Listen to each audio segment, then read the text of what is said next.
Hello, I'm Sherri Papini. Nice to finally meet you. This morning, that exclusive first look at Sherri Papini speaking out for the first time. The Sherri Papini that's out there, it's not me. She's not real. It's just this version of me that has been created to fit the narrative for the media's version of what happened. In the ID series, Sherri Papini caught in the lie, the so-called supermom sharing another version of that infamous 2016 kidnapping hoax that captivated the country.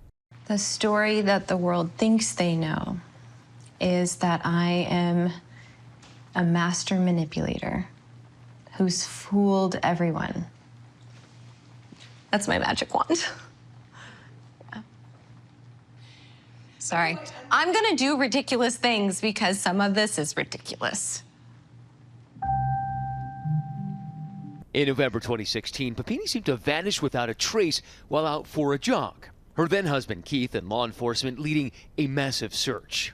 And 22 days after she vanished, Sherri Papini reappeared on the side of the road, shackled, bruised, and branded. She claimed she'd been abducted by two Hispanic women. It's a lie she maintained for 6 years, but it fell apart when DNA evidence led authorities to this man, James Reyes, a former boyfriend of Papini's, who said she stayed with him for those 22 days.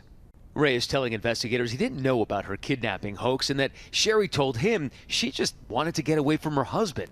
I didn't kidnap her, I just, friend in need asked me for help. In April of 2022, Papini pleading guilty to lying to federal investigators about her disappearance. She signed a plea deal saying she knowingly planned and participated in her own hoax kidnapping. Now Papini changing her story yet again, claiming she really was abducted and assaulted by James Reyes. There was no master plan. There was no hoax kidnapping. There was a cover-up of what happened. And I participated in the cover-up. Reyes had previously told investigators that Papini caused her own injuries and that at her request, he branded her with a wood-burning tool. Investigators say he passed a polygraph test and was duped by Papini. You're a convicted liar, so tell me why we should believe you now. Haven't you ever lied? Have you ever lied in your history of existence? And then has that lie been blown up and broadcasted around the world? It's so much more complex than just pointing the finger and saying, you're a liar. And I wish more than anything I could have been more truthful.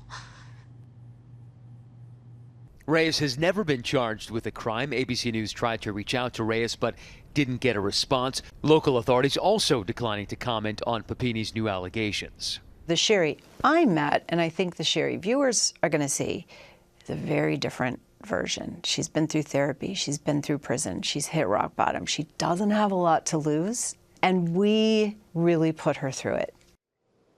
Now, both Keith and Sherri have dueling docuseries out telling their sides of the story. And in the background of all of this is this brutal custody battle between Sherri and Keith. After her conviction, Keith was granted full custody of their two kids. Now Sherri's petitioning the courts for more visitation.